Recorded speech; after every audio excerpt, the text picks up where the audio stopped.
Now it is the turn of Professor John Wood to deliver his convocation speech.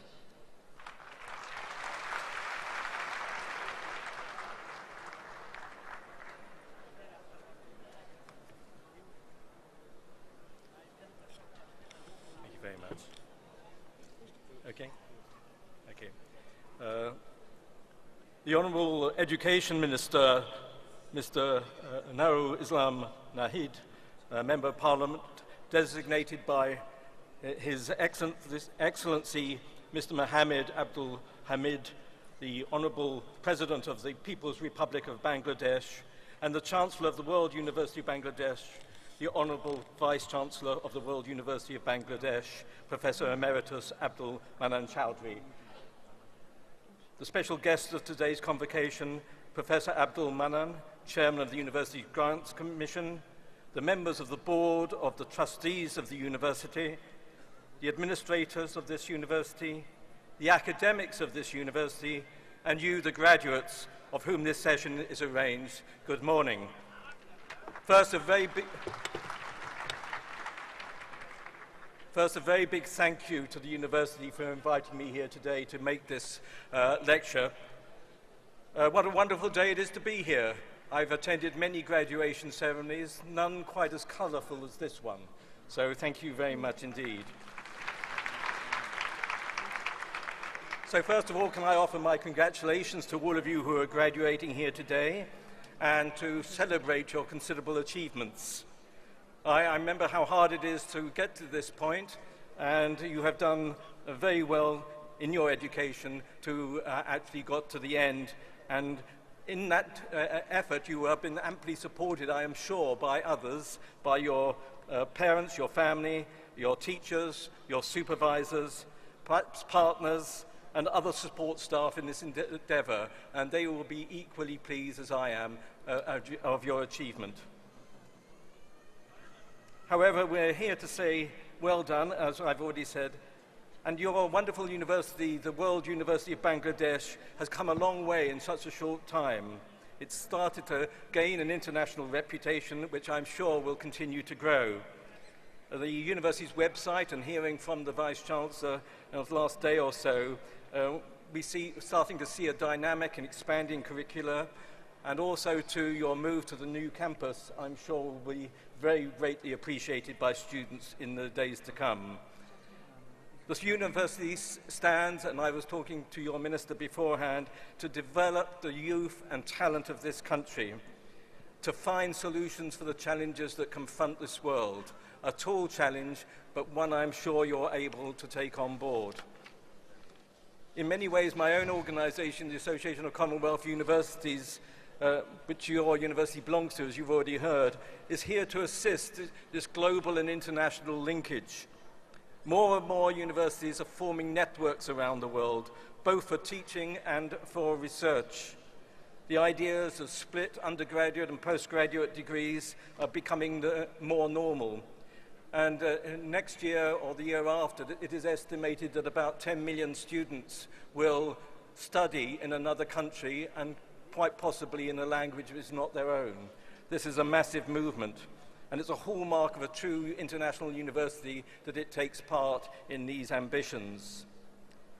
This development, coupled with what we might call open science, and here I use the Germanic form of the word, one I'm sure you're able to take on board. In many ways, my own organisation, the Association of Commonwealth Universities, which your university belongs to, as you've already heard, is here to assist this global and international linkage. More and more universities are forming networks around the world, both for teaching and for research. The ideas of split undergraduate and postgraduate degrees are becoming more normal. And next year or the year after, it is estimated that about 10 million students will study in another country, and quite possibly in a language that is not their own. This is a massive movement, and it's a hallmark of a true international university that it takes part in these ambitions. This development, coupled with what we might call open science, and here I use the Germanic form of the word science to mean all disciplines, and even citizens being involved, is possible because They can take part in large global programs because of the internet and the broadbanding therein. Not only is full access to information possible, it is now commonplace for universities to link in and share lectures across the globe. These are very exciting developments which will become more and more prevalent as time goes on. These changes have been taking place over the last 15 to 20 years, and universities are very different from when I graduated some 50 years ago. A number of things here are a hallmark of this. The first is that universities have to operate in this global environment, yet actually manage locally. That is a big challenge for universities such as yours and others around the world. But both physical and virtual international networking allow students to gain ideas from people way beyond their own country and outside. The second, more and more is demanded of universities. They are seen as economic powerhouses for their countries. Graduates such as yourselves are expected to be innovators and entrepreneurs, and universities are increasingly focusing on innovation and the creation of new jobs and employment. Thirdly, as universities become more widespread, more and more is demanded of them. There are stakeholders from many aspects of society, whether they're politicians, yourselves as students, parents, or the general public. The fourth difference is that global solutions are required if the grand challenges facing us are to be overcome. The United Nations have outlined 17 Sustainable Development Goals, and universities are very much part of the solutions that are expected. So this will mean that engineers will have to work closely with social scientists and humanities and business leaders, for example. There's no such thing as staying in your own discipline box. Students will need to articulate the issues in words that can be understood by all and not just by their peers. Your university's approach to education is ideally suited for producing entrepreneurs who will be part of delivering these solutions. The fifth development has been the very large rise in what are called research infrastructures. In Europe, we have a roadmap for these, which is developed every 3 years, and more countries are doing that.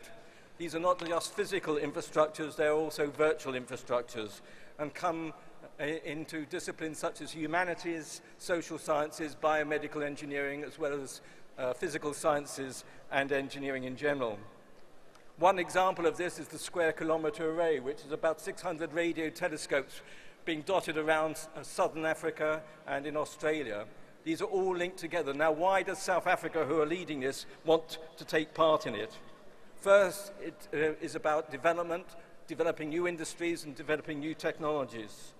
Secondly, it is very visible, and the visibility means that students realize that there is a future in studying astronomy and related technologies, which include very much computer science, which I know you have here. Thirdly, it does enable the African countries suddenly to have broadband capability which matches world-class standards. So it is not just about big science, it's not just about big projects. There are many other things that come from this, and that's why South Africa have been at the lead of it.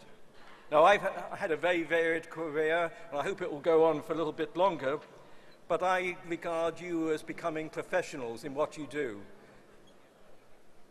What is a professional, you may ask? What is a professional? Well, you have researched or you've worked and studied one specific subject for some time. And although you have placements as part of your courses, now is the time when you really will start to learn what education is about, because you'll go into the world and it will be very different to what you think. And so I feel it's very sad when students think that graduating is the finish of their studies. I hope you will see it as the beginning of your studies.